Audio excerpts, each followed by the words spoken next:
안녕하세요. 오늘도 사연 살롱을 찾아주셔서 감사합니다. 저는 부산에 사는 30대 초반의 여성이에요. 결혼한 지 1년하고 4개월 정도 됐는데 아이는 없고 남편도 저도 반려견을 입양해서 함께 살까 생각하고 있어요. 생명을 맞이하는 일이라 미리 공부도 하고 이것저것 준비 중이에요. 남편은 처음 봤을 때부터 어쩜 이리 잘 통하는 사람이 있나 싶을 정도로 죽이 척척 맞았어요. 제 입장을 잘 이해해주기도 하고요. 그 덕에 저는 시댁과는 거리를 두고 마음 편히 살고 있는데요. 3개월 전까지는 그렇지도 않았어요. 시어머니랑 아주버님 그리고 윗동수한테서 스트레스를 많이 받았거든요. 시어머니는 처음부터 저를 많이 못마땅해 하기도 했고요. 그렇다고 제가 되게 꿀리는 결혼을 한 것도 아니에요. 결혼하고 1년 동안 저도 꽤나 마음고생하고 여기 사연에 나온 것처럼 시집살이 호되게 해봤네요. 그럼에도 저는 남편의 가족들이니 잘 지내보려고 애를 썼어요. 하지만 아무리 가까운 사이여도 끊을 때에는 끊어야 한다는 걸 깨달았어요. 제가 계속 미움받으면서도 이용당하는 상황에 있을 이유도 없고요. 그럼 이게 다 어떻게 된 사연인지 지금부터 차근차근 이야기해 볼게요. 저는 와인바를 운영하는 자영업자이고 남편은 회사원이에요. 남편이 저희 바에 자주 들르면서 저와 눈이 맞았네요. 둘이 연애하고 4년 만에 결혼을 하게 됐죠. 남편은 저보다 4살이 많아요. 저는 좀 일찍 결혼한 감이 있고 남편은 적당한 때에 결혼한 것 같아요. 저희 부모님은 제가 결혼보다는 혼자서 더 삶을 즐기기를 원하셨어요. 그래서 제일 처음 제가 결혼한다는 말을 꺼냈을 때에는 반대가 심했어요. 엄마는 제가 가정에 묶여서 자유롭지 못한 게 싫다고 하셨어요. 엄마가 여행 다니는 걸 참 좋아하시는데 결혼을 일찍 하는 바람에 못하신 게 많다고 해요. 그래서 저는 하고 싶은 거 다 하고 결혼하기를 바라신 거죠. 요즘은 네 나이 결혼하기 일러. 네 친구들 중에도 결혼한 애 한 명밖에 없잖아. 종호라는 사람이 좋아 보이기는 해. 근데 사람 좋은 걸로 결혼 생활 되는 거 아니야. 그리고 걔 부모, 아니 어머니가 안 도와주실 거라며. 니들끼리 준비해야 되는 게 얼마나 힘든지 알아? 대한민국에서 부모 도움 없이 결혼 준비하는 거 되다 돼. 나중에 네 친구가 시댁 도움 받아서 결혼식 척척하고 잘 살면 그것만큼 속상한 거 없다고. 엄마가 나한테 늘 했던 말은 그게 아니잖아. 남하고 나하고 비교하지 말라며. 엄마 그런 신념으로 내가 대학 가는 거, 과 선택하는 거, 취직 안 하고 와인바 하는 거 전부 찬성해줬는데 결혼은 왜 예외인데? 그냥 우리 믿어주라. 종호 오빠 나 힘들게 할 사람 아니야. 그리고 우리 와인바 잘 되잖아. 지금 SNS에도 많이 올라가고 점심 저녁 예약 다 꽉 찬다고. 오빠 회사도 좋은 데고. 그러니까 우리 한 번만 믿어줘. 아 모르겠다. 너라면 몰라도 그 종호라는 애는 내가 몇 번이나 봤다고 믿어야 되니? 그리고 나는 네가 더 너만의 인생 오롯이 즐기다가 결혼했으면 좋겠어. 솔직히 이것 때문에 반대하는 거야. 네 말 맞다나 와인바 그렇게 잘 되는데 너 쉴 틈이라도 있어? 잠시 닫아놓고 여행 갈 시간도 없잖아 요즘. 엄마가 이렇게 말리셨지만 저는 남편이 너무 좋았고 남편도 저를 너무 좋아하는 걸 알았기 때문에 결혼해서 함께 있고 싶었어요. 결혼에 대한 환상도 있었던 건 사실이에요. 제 주변에서 현실 결혼 생활을 하는 친구들이 많지 않았던 것도 있었고 그나마 친구 하나가 결혼했는데 둘이 고양이들 키우며 알콩달콩 사는 게 좀 부럽기도 했어요. 아무튼 결혼은 진행이 되기는 했는데 친정과는 다른 이유로 시어머니는 저를 좀 무시했어요. 자기 아들만 세상에서 제일 잘난 부모들 있잖아요. 시어머니가 딱 그런 유형이었거든요. 엄마도 아빠도 대놓고 말씀은 안 하셨지만 나중에 언니들에게 들으니 시댁이 저희보다 경제적으로 기우는 것도 걱정하셨대요. 그러면 시댁에서 자격지심 갖고 나올 수 있다고요. 어쩌면 시어머니도 그래서 더 그랬는지도 모르겠는데 아무튼 제가 자기 아들 바지가랑이 붙잡고 늘어져서 결혼시켰다는 식으로 말하곤 했어요. 예, 세상에 돈이다가 아니다. 우리 종호 인물 잘났지, 회사 좋은 데 다니지, 키 훤칠하지. 어떤 여자가 마다하겠니? 정말 열아들, 아니 다른 사람 아들 100명 부럽지 않은 애야. 그러니까 너도 결혼한다고 난리친 거 아니겠어? 나는 더 좋은 집안 며느리 볼 수도 있는데 우리 아들 뜻 존중해서 너 받아준 거다. 그러니까 우리가 뭐 집을 해줘야 한다 그런 생각은 하지 마라. 그런데 결혼을 더 하고 싶어 했던 건 제가 아닌 남편이었거든요. 그건 시어머니가 몰랐던 것 같아요. 남편은 꽤나 자기 집에서 벗어나고 싶어 했어요. 남편한테 형이 있었는데 시어머니가 엄청 형만 편애를 했던 거죠. 그러니까 저한테 다른 아들 100명 안 부럽다는 둥 한 말은 사실은 과장이 심했던 거예요. 저한테 집 해달라고 하지 말라는 말 하려던 거죠 뭐. 저도 그거 다 알고 있었고 친정에서도 이미 시댁이 집은커녕 혼수도 제대로 해줄 수 없는 사정이라는 거 알고 있었어요. 제가 결혼한다고 계속 우기니 어쩔 수 없이 허락은 하셨지만 그 집에서 뭐 해줄 거라는 생각은 아예 하지도 않으셨네요. 나는 진짜 형 뒷바라지 하는 것 좀 벗어났으면 좋겠어. 형수까지 아주 당연하게 생각한다니까. 엄마는 시대가 변해도 장남이 집안의 기둥이라면서 형이 뭘 하든 형 편만 드는데 그렇게 따지면 장남이 능력 있고 돈 잘 벌어서 나한테도 다 해줘야 되는 거 아닌가? 왜 돈 버는 사람 따로 있고 쓰는 사람 따로 있는지 모르겠어. 그렇게 말하는 남편은 속에 맺힌 게 많아 보였어요. 보니까 자기 형이 돈 가지고 사고 쳐서 막아준 게 한두 번이 아니더라고요. 남편이 흥분해서 말한 것 중에는 이런 것도 있었어요. 형이 치킨집 한 적 있거든. 치킨집 솔직히 너도 나도 다 하려고 하는 거라고. 내가 말렸는데 자기는 다르다나? 그렇게 큰 소리 떵떵 치고 인테리어도 MZ세대한테 맞춘다고 요란하게 하더니 장사가 안 되는 거야. 그러니 대출금도 못 갚고 그래서 나한테 사정을 하더라고. 엄마도 형 한 번만 도와주라고. 너는 회사 다니니까 안정적이지 않냐면서 말이지.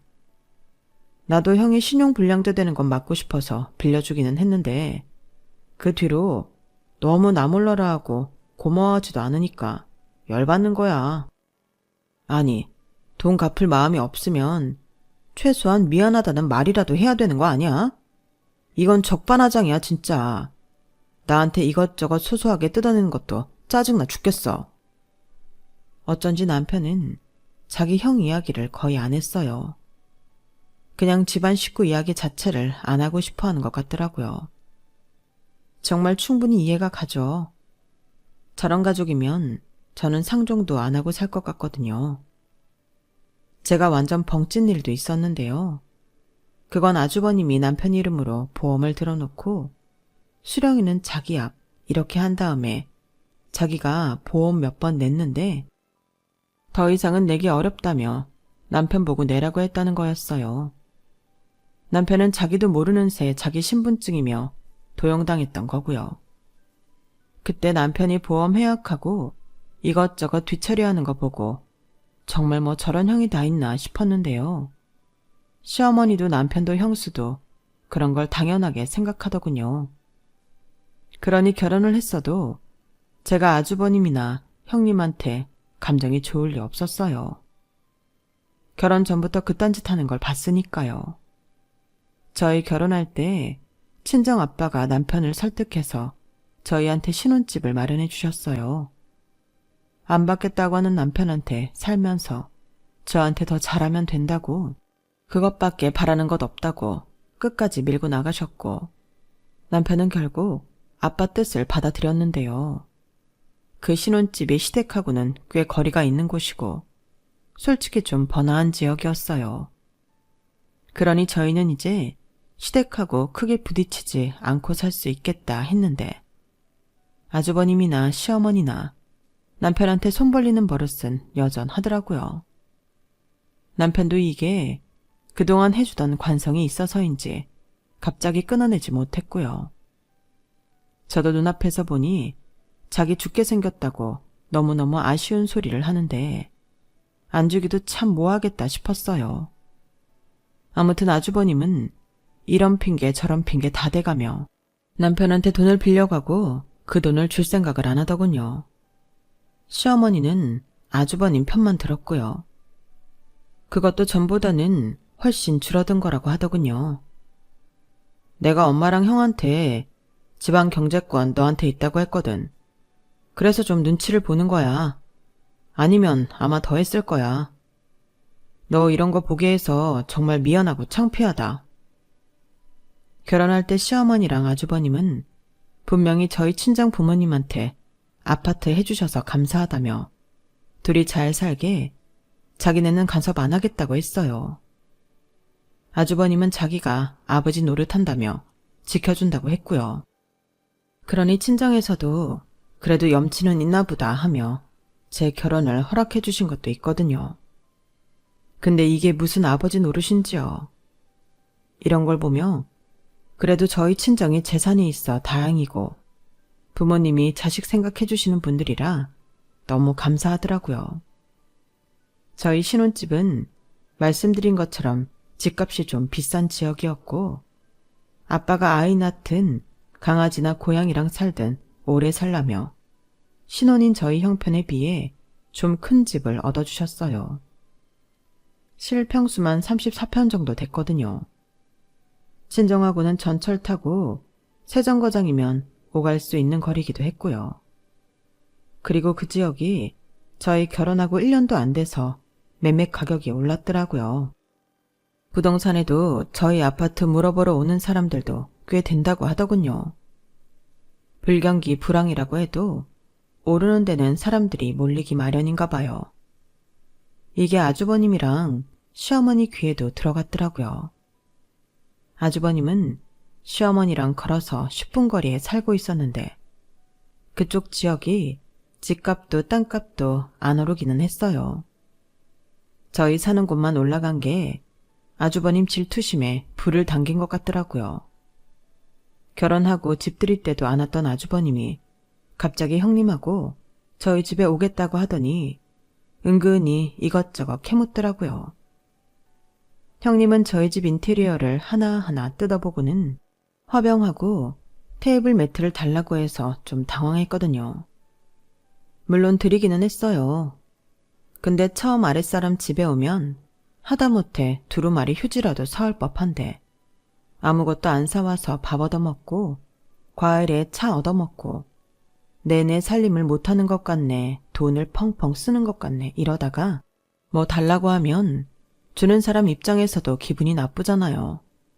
그리고 2주쯤 지났나? 이번에는 시어머니까지 셋이서 왔더라고요. 그때 아주버님이 대뜸 이런 말을 했어요. 확실히 여기가 애들 키우기에는 더 좋겠어? 근데 2사람은 일단 아이 안 낳고 개 키울 거라며.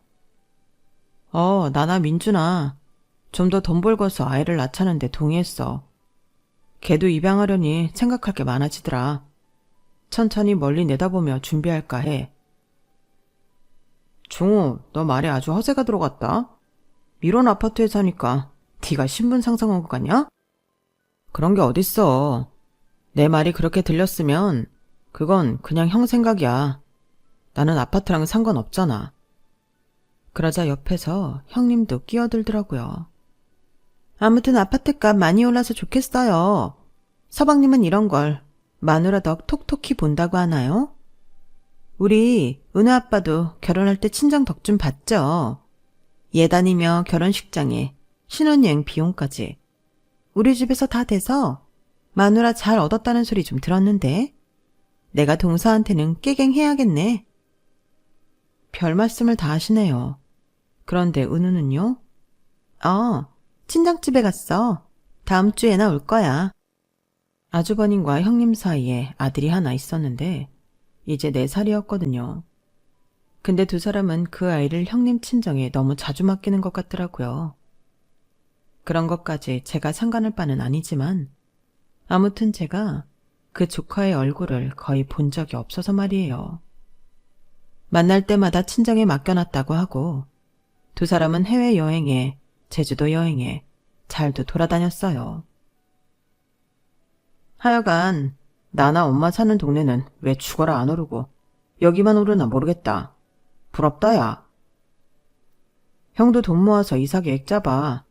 그럼 은우도 크면 학교 더 좋은 쪽 알아봐야 할 거 아냐. 여기가 딱 좋기는 하다.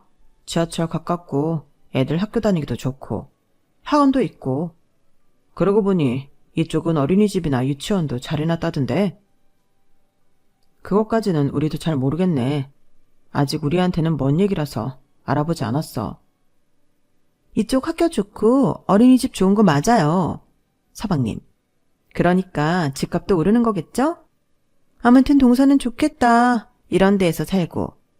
은우 아빠, 우리도 은우 생각해서 이쪽으로 이사 오는 거 생각해보자. 그럴까? 다른 데 뭐 알아볼 거 있나? 여기만 한 데가 없겠어. 아주버님이 남편 말 속에 허세가 있다고 했는데 두 사람이야말로 허세가 가득했어요. 형님은 중소기업에 다니고 있었고 아주버님은 지금 하고 있는 디저트 카페가 잘 안 되고 있어서 계속 보증금 까먹고 있는 상태였거든요. 살고 있는 아파트를 팔아도 집값 감당이 안 되고 둘 다 대출받기도 어렵다며 저번에도 남편한테 돈 빌려가려고 하다가 못 빌렸었거든요. 제가 두 사람 무능하다고 비웃는 게 아니라 저희한테 큰 소리만 치고 너무 과시만 하려고 하니 그런 생각이 자연히 들었던 거죠.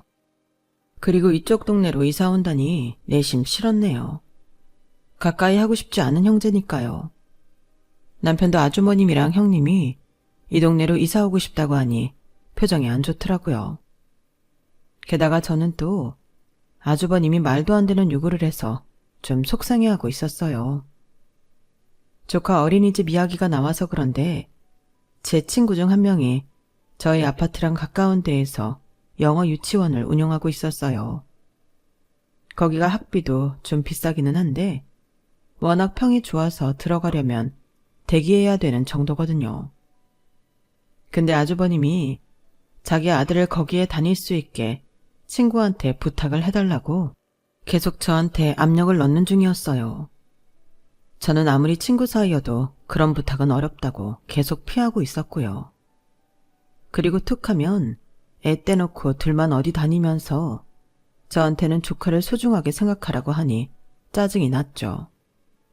그럼에도 시어머니는 단 한 번도 아주버님과 형님한테 뭐라고 한 적이 없었어요. 오히려 저보고 아주버님 부탁을 안 들어준다고 뭐라고 했네요. 니네는 동생이 돼서 형보다 잘 살면 더 나눌 줄도 알고 해달라는 것도 해줄 줄 알아야지. 어떻게 그렇게 이기적이니? 가족은 그런 거 아니다. 그리고 니네 하나밖에 없는 조카 아니냐? 친구한테 그 정도 부탁도 못해? 네가 마음에 있어봐. 뭘 못하겠어. 너무 그렇게 칼처럼 자르면서 사는 거 아니야. 이뿐 아니라 시어머니 역시 저한테 바라는 게 참 많았어요. 일주일에 한두 번씩 친구들 만날 때마다 용돈 달라고 전화했고 옷이며 화장품이며 사달라는 것도 많았어요. 큰아들 내외한테는 아무 요구도 안 하는 눈치인데 왜 그리 저한테만 그러는지 모르겠더라고요. 남편한테 빌린 돈이 많으니 그런 것까지는 말할 수 없으니까 저한테 하는 것 같더군요. 저도 물론 성심성의껏 좋은 것 해드리고 싶어요. 하지만 그게 마음에서부터 우러나와야 제 돈을 쓰면서도 기분 좋잖아요. 제가 친정 부모님한테 용돈 한 번 드릴 때 두세 번은 가져갔네요. 그리고 한 번은 100만 원 넘는 자켓을 사달라고 너무 당당하게 요구해서 기분이 상하기도 했어요. 아무리 자식이고 제가 며느리라고 하지만 이런 건 너무하다고 생각했거든요. 생일이나 어버이날도 아니었으니까요. 결혼할 때도 아무것도 못 해준다고 하더니 결혼하고 나서도 과일 한 봉지 사다 주지도 않으면서 뭘 받기만 하려고 하니 그런 시댁하고 계속 보고 싶겠어요. 아주버님은 아주버님대로 남편 경제권 저한테 있다고 그렇게 말을 해도 자잘하게 30만 원씩 20만 원씩 몇 번 빌려가더라고요. 그러다가 자기네 카페 보증금도 다 까먹게 생겼다며 목돈을 부탁했더라고요. 남편은 당연히 거절했고요. 그런데 제가 그렇게 시켰다고 생각한 아주버님은 저한테 통화로 한바탕 난리를 쳤어요. 재수씨, 사람이 그러는 거 아니에요. 제가 언제 재수씨 돈 쓴다고 했어요? 종호 돈 쓴다는 거잖아요. 왜 형제간의 사이를 갈라나요? 그것도 돈으로? 이러면 안 되는 거예요. 제가 안 갚을 것도 아니고 재수씨가 번 돈도 아닌데 그걸 막으면 안 되죠. 뭐 집안 경제권 쥐고 있다면서요? 큰돈은 재수씨가 다 갖고 있는 모양인데 종호 통장에서 3천만 원 빼서 저한테 보내주세요. 그러면 제가 이거 다 없던 일로 할게요. 아니, 이거는 협박도 아니고 뭐 이런 사람이 다 있나 싶었어요. 아무리 집안에서 저보다 윗사람이고 남편의 형이라고는 해도 그렇죠. 좋게 말하고 부탁하고 미안하다고 해야 되는 거 아닌가요? 저는 너무 화가 났지만 그래도 최대한 예의를 지키려고 애를 쓰며 말했어요. 아주버님, 저는 오빠한테 아무 말 한 거 없어요. 오빠가 그냥 돈 빌려달라는 거 거절한 것 같은데요. 그런 돈을 제가 오빠한테 말없이 보낼 수 없고요. 저도 한 말씀 드리자면 오빠가 아주버님 ATM기 아니잖아요. 이러지 마시고 금융기관에 가서 돈을 빌리세요. 오빠한테 지금 3천만 원 있지도 않고요. 저도 어떻게 할 수가 없네요. 아주버님이 다른 데 알아보세요. 저는 딱 선을 긋고 안 된다고 했어요. 하지만 아주버님은 그렇게 만만한 사람이 아니었어요. 그런 데에서 돈 빌리려면 시간이 많이 걸리는데 제가 시간이 없어서 그래요. 정말 이럴 거예요? 나를 무슨 돈이나 달라는 그런 사람 취급하는 거 맞죠? 이렇게까지 말씀 안 드리려고 했는데 그런 거 맞지 않나요? 오빠한테 빌려간 돈 하나도 갚은 거 없죠? 저도 다 알아요. 저 몰래 몇십만 원씩 빌려갔고 그전에도 오빠가 대출까지 받아서 빌려준 돈 하나도 안 갚은 거요. 차용증을 써도 아무 소용 없잖아요. 저를 욕하셔도 어쩔 수 없어요. 저희도 땅 파서 돈 나오는 거 아니고요. 저희 이 집에서 아들 노릇 며느리 노릇 충분히 하고 있다고 생각해요. 그러니 너무 무리한 요구는 하지 마셨으면 좋겠어요. 그러자 아주버님은 저보고 기막히고 황당하다며 어떻게 이럴 수 있냐고 막 화를 냈어요. 그래도 저는 꼼짝하지 않았어요. 속으로 좀 무섭기는 했죠. 성인 남자가 막 소리 지르는데 아무렇지도 않을 리가 있겠어요. 그래도 저는 안 된다고 끝까지 좋게 말했네요. 결국 아주버님은 시어머니 도움으로 어떻게 돈을 융통했다고 하더라고요. 하지만 그 후 시댁 식구들이 저희를 대하는 태도가 아주 냉랭해졌어요. 저한테는 있는 것들이 더하다며 저러고 사니 돈을 모은다고 피도 눈물도 없는 사람 취급을 했고 남편은 결혼하고 변심했다고 뭐라고 하더군요. 저도 기분이 나빴죠. 불과 1년도 안 된 결혼 생활하면서 제가 시어머니한테도 아주버님한테도 한 게 있는데 어쩌면 저럴 수 있는지. 기왕에 못된 사람 취급당하는 거 저도 기본만 해야겠다 싶더군요. 그래서 더는 시어머니 용돈도 많이 안 드리고 매달 드리기로 한 것만 보냈어요. 남편도 잘했다며 자기도 이 기회에 끊을 건 끊고 싶다고 했어요. 그렇게 한 달 정도 시간이 지나갔고 아주버님이나 시어머니가 저나 남편한테 돈 이야기하는 거 없이 각자 잘 사는 것 같았어요. 저는 와인바를 확장해서 2층으로 이전하기로 했기 때문에 정신이 없었어요.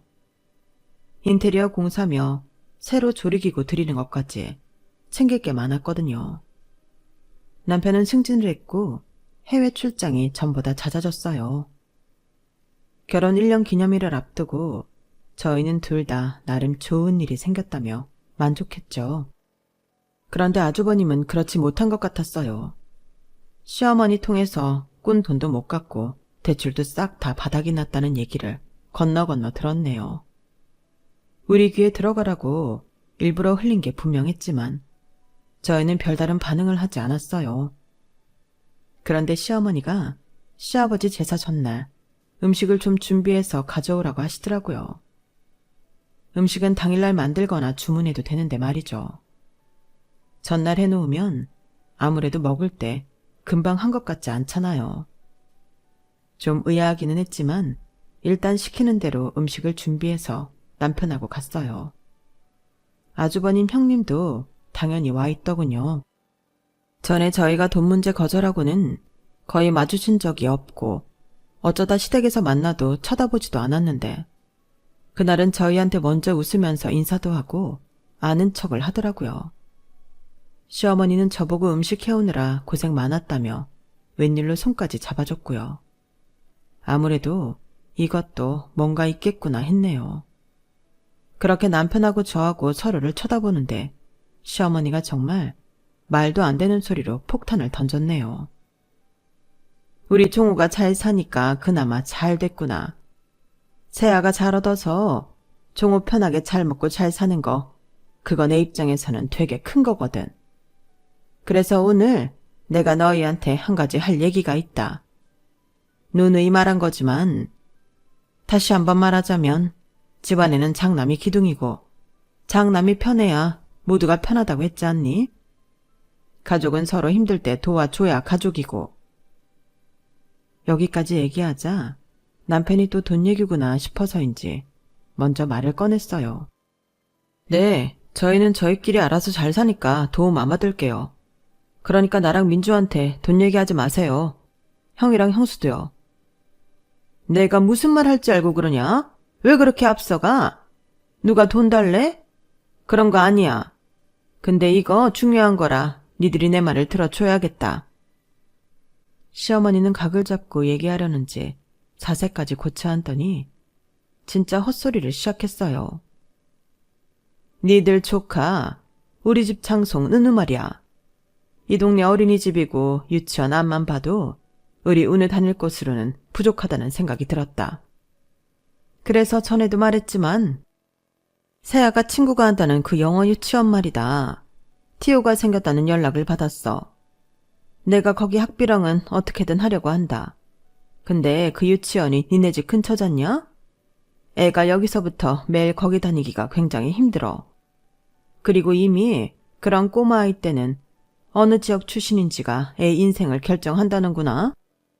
여기 살면서 그 동네 영어 유치원 가봤자 은우는 서민 동네 아이 취급받는다는 거지.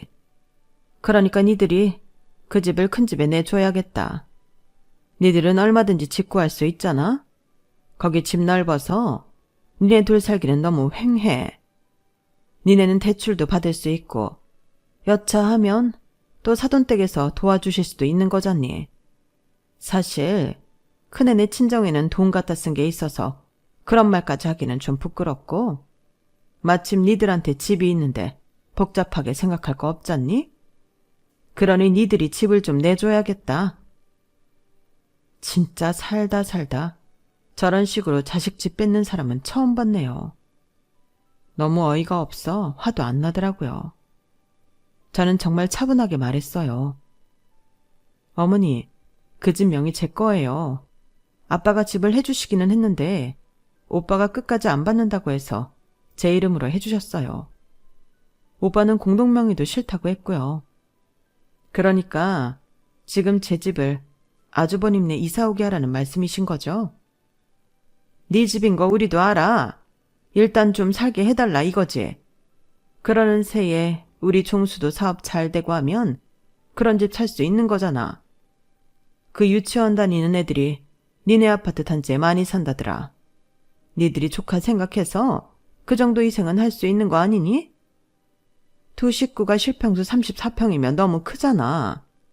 그 집을 살만한 사람이 살아야지. 안 그래? 니들은 나중에 그런 집 살아도 되고. 제가 아주버님이랑 형님을 보니 아주 당당하게 저를 보더라고요. 진짜 하다하다 이제는 평소에 맨날 친정에 맡겨놓는 아이를 핑계로 집을 차지하려 들다니 사람이 바보인 줄 아는 건지 호구인 줄 아는 건지 뭐가 됐든 열이 받더라고요. 거기에 아주버님이 아주 쐐기를 박았어요. 그래요, 재수씨. 명의 같은 거는 나중에 천천히 생각해도 되는 거고 우리가 거기 계속 살지 말지는 살아보면서 결정할게요. 동서가 아파트 내주면 우리도 섭섭지 않기는 할게. 다시 말도 트고 살고 좋잖아. 너무 멀리 이사가지 말고 형제가 가까운 데 살면서 자주 봐야지. 좋기는 뭐가 좋나요? 맨날 옆에서 누구를 뜯어먹으려고 드는 건지 제 위장이 다 꿈틀하더군요. 남편은 화가 잔뜩 나서 먼저 입을 열었어요. 말이 되는 소리를 해요. 민주집을 형 주라는 소리잖아. 뭐 이건 뱅뱅 돌려 말해도 그건데 이제는 둘째 며느리 집까지 손을 댈 생각이에요, 엄마? 뭐 잠깐 와서 살겠다고 해도 안 된다고 할 판인데 뭐가 어째요? 남편이 열받아서 맞는 말만 하는데 아주버님은 되도 않는 소리를 했어요. 야, 너는 네 마누라밖에 안 보여? 네 형이랑 네 조카는? 우리는 피를 나눈 가족이지만 네 마누라는 헤어지면 남이야. 그런데도 너 지금 마누라 집을 우리 준다고 큰 소리 치는 게 말이 돼? 어디서 시건방지게 목에 핏대를 세워. 너는 은우가 좋은 친구들 사귀고 고급지게 사는 게 싫으냐? 네 하나뿐인 조카인데? 우리 은우 이 집 장손이야. 장손이 잘 돼야지. 그리고 은우가 커봐라. 니들한테 얼마나 잘하겠어. 그러니까 멀리 내다보고 나중에 은우한테 효도받을 생각해. 일단 우리는 받아놓은 이사 날짜가 있으니까 그 중에서 니네가 시간 많은 날로 골라봐라. 마치 우리 생각해주는 것처럼 벌써 이삿날까지 골라나온 게 기가 차더군요. 남편은 되도 않는 소리 말라며 소리를 쳤고 그럴수록 아주버님과 형님은 약 올리듯이 피식거리기만 했어요. 그래서 저도 같이 웃는 얼굴로 대해야겠다 싶었네요. 그럼 큰집 아파트는 어떻게 하시는데요? 처분하시나요? 아니다. 그거 뭐 처분한다고 큰돈 나오는 것도 아니고 그래서 전세를 줄까 한다. 아니면 당장 큰돈은 안 돼도 월세를 받아도 되고. 시어머니는 제 질문에 얼른 대답하더군요. 제가 그렇게 물어보니 집을 내줄 거라고 생각한 것 같았어요. 아주버님이랑 형님 눈도 기대에 가득 찼고요. 저는 바로 핸드폰으로 아주버님네 동네 아파트 검색을 해봤어요. 거기 전세 주면 1억 3천은 나오겠네요. 저희 아파트 전세가 4억 3천은 넘어요. 저희 바로 앞이 전세를 사는데 이번에 4억 5천 줬다고 하더라고요. 그러면 그 집 저희한테 전세값을 주세요. 1억 3천에서 3억만 더 있으면 되겠네요. 어머니 집 팔면 3억은 좀 더 되지 않나요? 그거 저 주세요. 그러면 아파트 이사하게 해드릴게요. 저도 아빠가 해주신 집인데 무슨 명분이 있어야죠. 그리고 아빠가 이런 식으로 큰 집에서 저희 아파트에 무작정 사는 거 아시면 가만히 안 있으세요. 아빠가 사업하면서 꽤 큰 로펌 변호사들하고도 친분 있는 거는 모르셨죠. 그러니까 그렇게 해서 4억 3천 주고 들어와서 살려면 사세요. 아니면 아주버님 집을 팔고 돈을 보태던지요. 근데 그 아파트 팔아도 2억 5천 이상 못 받는 것 같은데? 나머지 1억 8천은 어머니가 해주셔야겠네요. 지금 아주버님도 형님도 돈 빌릴 데 없잖아요. 시어머니는 자기 집을 팔라고 하자 바로 싫다며 펄쩍 뛰었어요. 아니, 내가 재산이 있고 또 있는 것도 아닌데 어떻게 내 집을 팔라고 하니? 우리 집도 더 오를 수 있는데 그 시세로 친다고? 말도 안 되는 소리 마라. 아니에요, 어머니. 어머니랑 아주버님 그쪽 지역은 몇 년째 부동산 제자리잖아요. 저희 아파트는 지금도 오르고 있어요. 그러니까 제가 4억 3천에 전세 살라고 하는 게 절대 무리한 요구 아니에요. 저희는 집도 절도 없이 쫓겨나게 생겼는데 이 정도는 얘기할 수 있는 거잖아요. 그러니까 그 돈 주고 인연 계약하시든지 아니면 그냥 포기하세요. 제 말에 아주버님과 형님은 아무 말도 못하고 어버버했고 시어머니는 뭔가 생각하더니 안 된다고 몸서리를 쳤어요. 안 된다. 나는 내 집 있어야 해. 애들 아빠가 나한테 물려준 건 이게 유일한 거야. 내가 내 집에 하숙을 쳐도 내가 나가지는 못한다. 그럼 아주버님네가 어머니네 들어가서 하숙하는 셈 치고 매달 월세 내고 아주버님 아파트 팔아서 빚 갚으면 되겠네요. 저희한테 빌린 돈도 갚고요. 어머니는 어머니 큰아들만 중요하신가 본데 저도 저희 집에서는 귀한 딸이에요. 저희 부모님이 결혼해서 시집에 이런 취급받는 거 알면 어떻게 나오실 것 같으세요? 저희 아빠 절대 가만히 안 있어요. 그래서 저도 아무 말 안 하고 있었던 거고요. 아주버님, 그동안 저희한테 돈 갖다 쓰신 거 있죠? 종우 오빠한테 차용증 쓰고 안 갚은 것도 있고요. 어차피 계좌로 보내서 조회하면 다 나오거든요. 그거 저희가 뭘 몰라서 가만히 있었던 거 아니에요. 지금이라도 아빠 친구 변호사분한테 그거 들고 가서 돈 받을 수 있게 소송 진행해달라고 할까요? 제 말에 세 사람은 더 하얗게 질리기만 하고 아무 말도 못했어요. 이번에는 남편도 화를 좀 가라앉히고 말했어요. 민주 말이 맞네. 형이 엄마 집에 들어가서 월세 내면서 살아. 그러면 모든 게 해결되겠네. 안 그래? 어차피 은우 맨날 형수 친정에서 챙기잖아. 은우 핑계로 우리 아파트 뺏으려는 거 누가 봐도 다 알거든. 그걸 변호사들은 모를 것 같아? 그제야 시어머니는 입을 열었어요. 안 되겠다, 종수야. 나는 내 집까지 팔아서는 돈을 못 보태겠다. 이거 그냥 니들이 들어가면 정말 쟤네 가만히 안 있을 것 같고 나는 이 나이에 어디 월세나 전세 같은 거 살기 싫다. 그러자 아주버님은 괜히 화를 내기 시작했어요. 둘이 진짜 똑같이 못돼 처먹었네. 니들이 그렇게 좋은 아파트에서 살아야겠냐? 내가 거기 들어가서 사는 게 그렇게 싫어? 아니, 형. 나도 형이 제발 성공해서 좋은 데서 살았으면 좋겠어. 우리보다 더 좋은데, 더 넓은 데에서. 근데 형이 알아서 하라고. 멀쩡히 살고 있는 사람들한테서 억지로 뺏으려고 엄마까지 끌어들이지 말고. 이번에는 형님까지 저희 보고 너무하다면서 이러는 거였어요. 서방님도 참 매정하네요. 결혼하고 사람 바뀌었어요. 어떻게 우리한테 이래요? 우리 한 가족이잖아요. 저는 그 말을 듣고 참을 수 없었어요. 한 가족인데 저희한테 뭐 해줬는데요? 지금도 우리를 멀쩡히 잘 살고 있는 집에서 내쫓을 생각인데 저희한테 그런 가족 의미 없어요. 저희는 인연 끊어도 상관없어요. 그놈의 가족 타령 지겨워 죽겠네요. 민주 말이 맞아요. 형수님, 저 형수님한테 이런 말 들을 이유 없어요. 그동안 형이 해달라는 돈 다 해줬고 말도 안 되는 요구 다 들어줬잖아요. 그런데 한 가족인데 제가 변했다고요? 정말 변해볼까요? 제가 형 고소해볼까요? 아주버님, 형님, 어머니, 저 잘못 보셨어요. 사람이 말 안 하고 가만히 있다고 쉽게 생각하셨나 봐요. 종호 오빠는 이제 저랑 가족하면 돼요. 당연히 제 편이니 저랑 가족 맞고요. 그러니까 무리한 요구하지 마세요. 진짜 제가 시댁 갑질 많이 당했다는 말 들어봤어도 이런 식으로 집 내놓으라는 갑질은 듣도 보도 못했네요. 남편은 진짜 굳게 마음 먹었는지 그 자리에서 완전 선언을 했어요. 형한테 기대하는 것도 없었지만 정말 이건 해도 너무해. 나 민주한테도 너무 쪽팔려.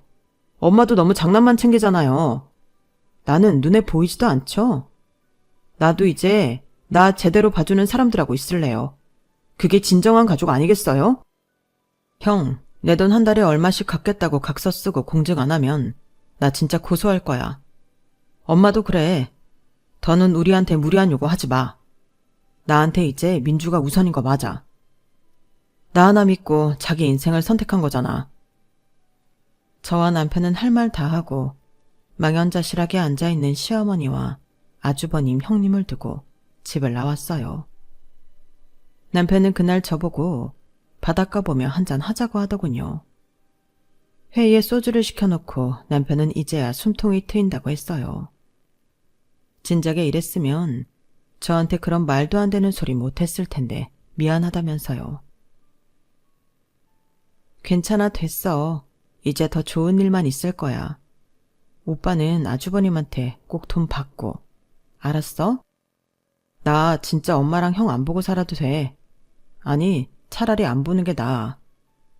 그러면서 진짜 후련한 표정을 짓는 남편이 너무 안 됐더라고요. 그 후 시어머니와 아주버님, 형님은 저희한테 전화를 하고 문자를 하며 오만 협박을 다 했지만 저희는 다 차단해버리고 변호사 통해서 할 말을 했어요.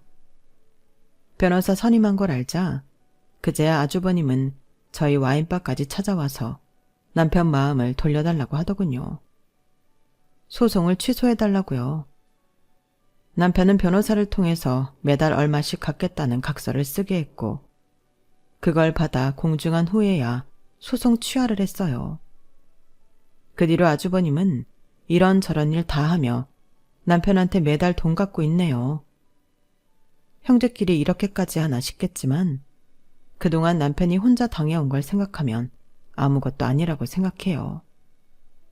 제가 결혼하고 1년간 당해보니 알겠더라고요. 그렇게 저희는 지금 시댁과는 거의 연락을 끊고 둘이서 알콩달콩 살고 있어요. 너무 말도 안 되는 상황에서는 아무리 가족이어도 탈출이 필요하더라고요. 제 인생이잖아요. 남편과 만드는 제 인생이요. 저는 이 선택에 후회가 없어요. 제 이야기는 여기까지예요. 들어주신 분들 모두 감사드리고요. 모두들 가족과 행복하시고 좋은 하루 만드세요. 여러분, 사연 댓글에 응원과 현명한 조언 부탁드려요. 좋아요와 구독은 저에게 큰 힘이 됩니다. 오늘도 좋은 일 가득하세요.